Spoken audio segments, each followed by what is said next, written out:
నమస్తే గుప్తా గారు. అసలు వామనుడు త్రివిక్రముడుగా మారిన తీరులో అటు విద్యారంగం కానీ, ఇటు వ్యాపార రంగం కానీ, ఇంకా ఆధునిక సాంకేతిక రంగం, ఇది కాకుండా ఇంకా సేవా రంగం, ఇన్ని రంగాలలో మీరు అసలు ఏ విధంగా ఇంత ప్రగతి సాధించారు కదా, ఇది ఎలా సాధ్యమైంది? అసలు మీ ప్రస్థానం ఎక్కడి నుంచి మొదలైంది చెప్తారా మా ప్రేక్షకులకి? Thank you madam. నేను యాక్చువల్గా భీమవరంలో డిఎన్ఆర్ కాలేజ్ హై స్కూల్లో తెలుగు మీడియంలో నేను 10th వరకు చదవడం జరిగింది. ఆ స్కూల్లో బెస్ట్ అవుట్ స్టాండింగ్ స్టూడెంట్ కింద హానర్ కూడా చేశారు. అట్లానే ఇంజనీరింగ్ వచ్చేసి ఎస్ఆర్కే ఇంజనీరింగ్ కాలేజ్ భీమవరం, అందులో most out standing ఆలమ్ని list 40 years లిస్ట్లో కూడా నన్ను కాలేజ్ వాళ్ళు యాడ్ చేయడం జరిగింది. NIT Warangal MTech centre for transportation ఇంజనీరింగ్లో distinguished young alumni professional achievement award విన్నర్గా నేను 32,000 మంది ఎన్ఐటి వరంగల్ స్టూడెంట్స్ అబ్రాడ్లో వర్క్ చేసిన వాళ్ళ నుంచి 1961 నుంచి చదివిన వాళ్ళ నుంచి సెలెక్ట్ అవ్వడం జరిగింది ఇంటర్నేషనల్ కమిటీ ద్వారా. అట్లనే MBA Symbiosis international university business management అబ్రాడ్లో చేయడం జరిగింది. సో మొత్తం నా కెరీర్ అంతా కూడా best outstanding student alumni award తీసుకుని కొన్నిసార్లు యూనివర్సిటీ ర్యాంక్స్ కూడా సాధించడం జరిగింది. ఎంటెక్లోనే ఒక పిహెచ్డి ఈక్వలెంట్ టాపిక్ని తీసుకొని ప్రపంచంలోనే మొట్టమొదటిసారి పేమెంట్ మెయింటెనెన్స్ మేనేజ్మెంట్ సిస్టమ్ని డెవలప్ చేయడం జరిగింది. దాన్ని మా జూనియర్స్కి కరికులంలో యాడ్ చేశారు. ప్రపంచ చరిత్రలో ఒక ప్రాజెక్ట్ వర్క్ని పాఠ్యాంశంగా చేర్చడం అనేది నాకు తెలిసినంత వరకు ఇదే మొదటిసారి. అంటే ఫస్ట్ నుంచి కూడా నా ప్యాషన్ ఏంటంటే నెంబర్ 1గా ఉండాలంతే. సారీ ఏంటిది? Payment maintenance management system using HDM approach. అంటే ఫండ్స్ని ప్రయారిటైజ్ చేయడానికి డెసిషన్ మేకింగ్ ప్రాసెస్కి ఇండియన్ కండిషన్కి అదొక టూల్ అనమాట. ఓకే. సో దాన్ని మీ జూనియర్స్కే పాఠ్యాంశంగా పెట్టారు. అది కూడా డిగ్రీ లెవెల్లోనే మీరు సాధించారు. ఇది ఎంటెక్లోనే ఇది మీరు సాధించారు మీ కాలేజ్లోనే ఇప్పటికీ. వావ్. సో ఆ తర్వాత డిగ్రీ తర్వాత నేను నేషనల్ హైవే ప్రాజెక్ట్స్, తర్వాత వరల్డ్ బ్యాంక్ ప్రాజెక్ట్స్లో వర్క్ చేయడం జరిగింది. సో ఆ నేషనల్ హైవే ప్రాజెక్ట్ కూడా ఫాస్టెస్ట్ ప్రోగ్రెస్ ఇన్ ఇండియా ఇవ్వడం జరిగింది ఆ రాజస్థాన్లో ఉదయపూర్లో. తర్వాత నేను చేసిన వరల్డ్ బ్యాంక్ ప్రాజెక్ట్లో కూడా youngest team leader in the world కింద నేను ఎంపిక అవ్వడం. తర్వాత ఆ ప్రాజెక్ట్ కూడా best project in world bank history కింద అవ్వడం జరిగింది.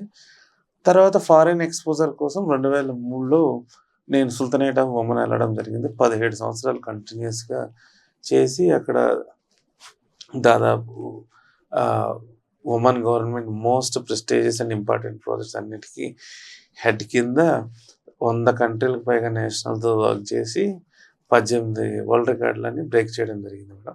Fastest progress in the world, highest awards in the world, without last time injury, without death, ఇట్లా ప్రాజెక్ట్స్లో రకరకాల ఫాస్ట్ రికార్డ్స్ ప్లస్ ఇవన్నీ కూడా నేను అచీవ్ చేశాను అనమాట.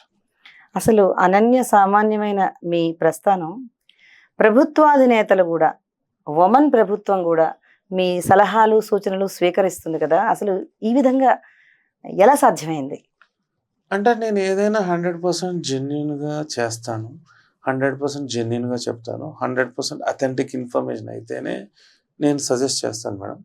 సో ఏదైనా కూడా డీప్గా రీసెర్చ్ చేసినాకనే దాని గురించి చెప్పడం నా పాలసీ అనమాట. సో 17 yearsలో నేను ఇచ్చిన ప్రతి సజెషను, ప్రతి ప్రాసెస్ని ఐడియాని వాళ్ళు ఎస్ఓపి కింద చేశారంటే, సోహార్ పోర్ట్ లాంటి పెద్ద పోర్ట్కి $26 billion పోర్ట్లో ప్రపంచ స్థాయిలో మొత్తం అందరు టాప్ ఎక్స్పర్ట్స్ కూర్చున్న మీటింగ్లో డిస్కస్ చేసిన 100 ఐడియాలో 90 ఐడియాలు నేను ఇచ్చి వాళ్ళు ఇంప్లిమెంట్ చేసినారంటే మీరు నా టాలెంట్ని అర్థం చేసుకోండి. ఆ రోజున ఫ్రాన్స్ నుంచి ఉన్నారు, అమెరికా నుంచి ఉన్నారు, 100 పైగా దేశాలు ఉన్నాయి అక్కడ. అంటే ఇంకా మీరు ఫారెన్లో వెళ్ళినాక 190 దేశాల నుంచి వాళ్ళు బెస్ట్ ఎక్స్పర్ట్స్ని తీసుకొని ప్రాజెక్ట్స్కి హెడ్గా పెట్టుకుంటారు. జనరల్గా ఏంటంటే 60 సంవత్సరాలు పైబడిన యుఎస్, యూకే, యూరోపియన్ ఎక్స్పర్ట్సే ఉంటారు. నేనే మొట్టమొదటి చిట్ట చివరి ఇండియన్ అండ్ యంగెస్ట్ ఆల్సో. అంటే అంత పెద్ద ప్రాజెక్ట్స్కి ఇప్పుడు $46 billion పోర్ట్ ఇన్ఫ్రాస్ట్రక్చర్కి హెడ్గా మిమ్మల్ని గవర్నమెంట్ ఆఫ్ ఉమెన్ రిప్రజెంటేటివ్ పెట్టమంటే అది ప్రపంచంలోనే అత్యున్నతమైన గౌరవం మీకు. మీ టాలెంట్కి లభించిన గుర్తింపు అది. సో అట్లా నేనేంటంటే మోస్ట్ ఛాలెంజింగ్ ప్రాజెక్ట్స్ ఏవైతే ఉన్నాయో వాటిలన్నిటినీ కూడా నేను లెస్ దెన్ బడ్జెట్లో ఫాస్ట్ ట్రాక్ ప్రాజెక్ట్లో ప్రోగ్రెస్లో కంప్లీట్ చేయడం జరిగిందనమాట. ఫర్ ఎగ్జాంపుల్ 1 మంత్లో 18%, 2 మంత్స్లో 30%, 3 మంత్స్లో 44%, 6 మంత్స్లో 80%. అట్లా ప్రాజెక్ట్ని అచీవ్ చేసిన ఒక మోస్ట్ టఫెస్ట్ ప్రాజెక్ట్ వచ్చేసి 20 డేస్లోనే నేను కంప్లీట్ చేయడం జరిగింది. సో అది కూడా రాయల్ కమెండేషన్ వాళ్ళు ఇవ్వడం జరిగింది. 40 సంవత్సరాల నుంచి పెండింగ్ ఉన్న ప్రాజెక్ట్ని ఎవరు టచ్ చేయలేదు. నేను దాన్ని ఛాలెంజింగ్గా చేసుకొని 20 డేస్లో దాన్ని విత్ వరల్డ్ క్లాస్ స్టాండర్డ్తో హ్యాండ్ ఓవర్ చేశాను అనమాట. అప్పుడు excellence award government of women నుంచి కూడా వచ్చింది. వావ్ సార్, నేను ఇంకోటి కూడా విన్నాను, 7 సంవత్సరాలుగా కంప్లీట్ చేయని ఒక ప్రాజెక్ట్ని మీరు తీసుకుని 3 వారాల్లోనే కంప్లీట్ చేసి ఇచ్చారట. దానికి కూడా ఎక్సలెన్స్ అవార్డు వచ్చిందని విన్నాను. దాని గురించి చెప్తారా?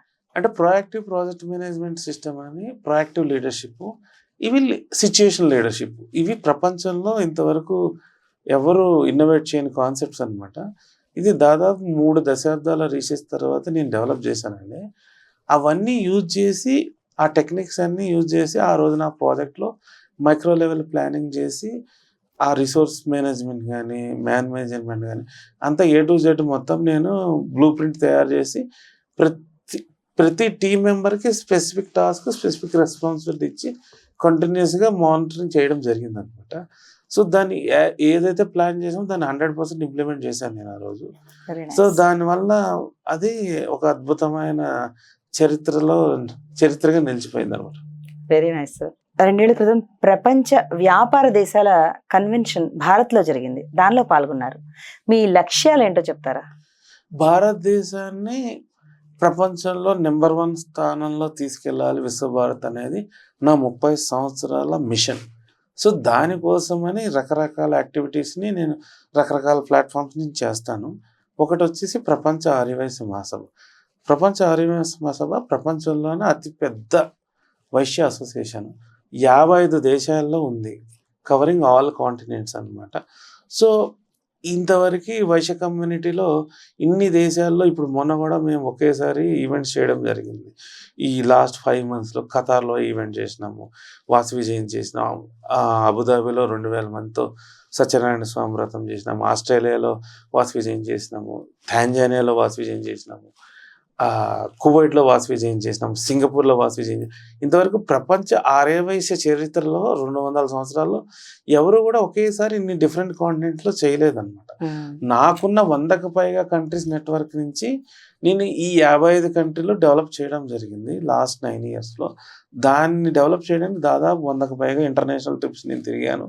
కొన్ని వేల మీటింగ్స్, కొన్ని వేల ఫోన్ కాల్స్ నేను చేసి ఆ వ్యామ్ నుంచి ఎన్నో సేవా కార్యక్రమాలని మనము. మీరు ఇంత బిజీగా ఉంటారు కదా, అసలు ఇంత బిజీలో షెడ్యూల్లో కూడా సామాజిక దృక్పథంతో కూడా మీరు పనిచేస్తున్నారు. ఫర్ ఎగ్జాంపుల్ ఇన్ని కంట్రీస్లో వాసవి జయంతులు చేయడం, ఇవన్నీ ఎలా సాధ్యం సార్ అసలు? అంటే నేను ఆప్టిమైజేషన్ ఆఫ్ టైం అనేది నా మెయిన్ రీసెర్చ్ ఐటమ్ అండి. అంతకుముందు కూడా మీరు చూసారు 7 సంవత్సరాల్లో ప్రాజెక్ట్ని 3 వారాల్లో చేయడం. అంటే నేను అనవసరమైన మనుషులకి, అనవసరమైన విషయాలకి టైం ఇయ్యాను నా లైఫ్లో.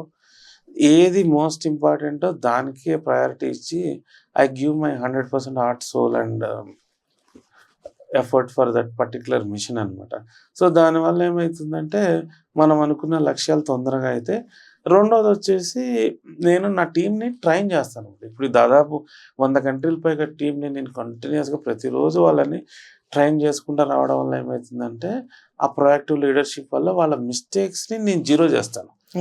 జీరో చేసినప్పుడు ఏమవుతుందంటే మనకి టైం ల్యాబ్స్ ఉండదు.